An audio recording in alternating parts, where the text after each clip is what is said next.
শরীফ ওসমান হাদি, তুমি বলছো যে তুমি চাও তোমার হত্যার বিচার হোক। তুমি জানো হয়তো বা তুমি মারা যাবে, কিন্তু এ দেশে বিচার হবে না। হয়তো তুমি পরে আল্লাহর বিচারের অপেক্ষায় আছো, আল্লাহ বিচার করবেন। হয়তো তুমি জানো এদেশে একটাই গেম,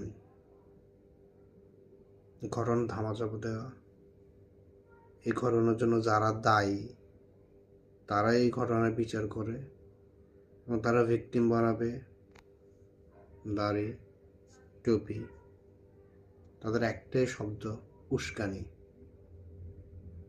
এবং তারা সেই মুজিববাদের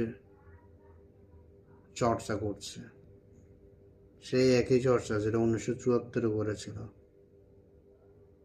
কোনো অপরাধ না, কোনো বিচার না, সন্দেহ হচ্ছে 90 দিন কারাগারে। এবং সেই কারাগার যে কী কারাগার সেটা যারা যায় তারাই জানে। আয়নাঘর এদেশে সবসময় ছিল, এখনো আছে, সবসময় থাকবে। বাস এটাই মেনে নিতে হবে। অথবা রাস্তায় নামো, গুলি খাও, মারা যাও।